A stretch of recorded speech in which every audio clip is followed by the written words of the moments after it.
Entre nos cultures. Saint-Martin-de-Ré, office de tourisme. Quand on arrive à Saint-Martin-de-Ré en voiture, la première chose que l'on voit, ce sont des ânes. Quel est ce symbole des ânes ? Alors en fait les ânes étaient utilisés autrefois, donc à la fin des années 1800 et au début des années 1900, pour travailler dans les marais salants, et on leur mettait des culottes pour les protéger des piqûres des insectes et des chardons notamment. Les chardons, ça pique, hein ? Et les chardons, ça pique, ça piquait Même les ânes. Ça piquait les pattes des ânes, tout à fait. Donc on leur mettait des culottes. Ensuite, avec l'arrivée du matériel agricole, mais c'est quand même revenu comme un folklore. Et c'est pourquoi, depuis le début des années 2000, les ânes en culotte sont l'accueil. Pour les enfants, ils font l'animation. Ah oui, il y a également de l'animation pour les enfants. Puisqu'on le retrouve chaque saison dans le parc de la Barbette qui est juste derrière vous pour accueillir les enfants et faire un tour d'âne aux enfants. Et nous avons également un élevage de Baudet du Poitou dans les fortifications à Saint-Martin-de-Ré. Ah oui, d'accord. Donc, ok. Et quand on continue un petit peu, en arrivant à Saint-Martin, on voit les fortifications, bien entendu. Oui, les fortifications, donc elles sont classées à l'UNESCO depuis 2008, ces fortifications.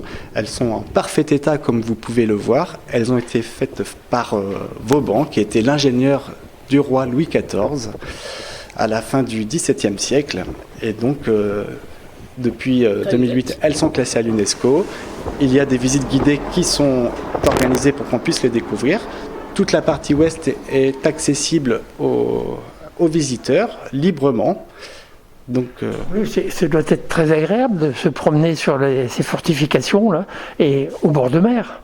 C'est très agréable puisqu'on voit également tout le travail que Vauban a pu faire avec son dispositif, ses bastions, ses demi-lunes.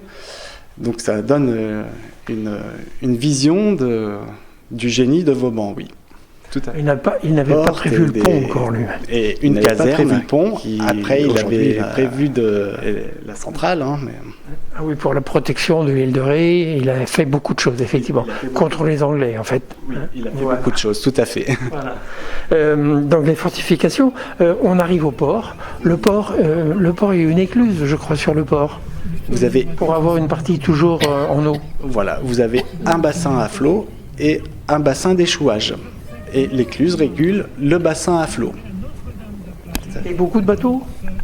Alors nous avons 220 anneaux au port de Saint-Martin. Pour les pêcheurs et pour les touristes ? Oui, surtout des bateaux de plaisance maintenant. Mais également... Il y a encore des pêcheurs ? Il y a quelques pêcheurs qui se font de plus en plus rares.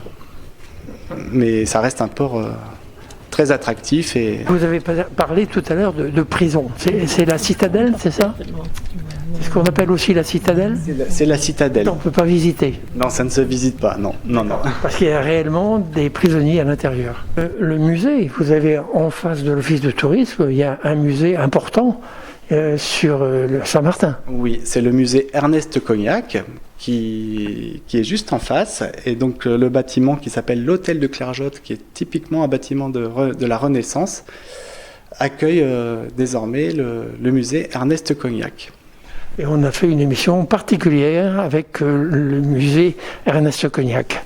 J'ai vu qu'il y a également un clocher qui peut servir d'observatoire. Oui, alors on peut monter tout en haut du clocher, puisqu'il a été fait... Alors ça, je vais pas... C'est le clocher de l'église. C'est le clocher de l'église de Saint-Martin. On peut monter tout en haut et on a une vue sur Saint-Martin, mais aussi sur les alentours, c'est-à-dire une bonne partie de l'île de Ré. Les marais salants, on les voit ? Les marais salants, on voit le village de Loie notamment, comme le phare des Baleines qui permet d'avoir une vue sur la partie nord de l'île de Ré. À Saint-Martin, il y a une plage ? Vous avez une plage, c'est la plage de la Cible, avec une eau qui est contrôlée. Il y a tellement de choses à Saint-Martin qu'on n'a pas le temps d'aller à la plage. C'est vrai que vous avez aussi des belles boutiques, vous avez du patrimoine quand même, faut le reconnaître. Merci pour cette présentation de Saint-Martin. Merci. Entre nos cultures.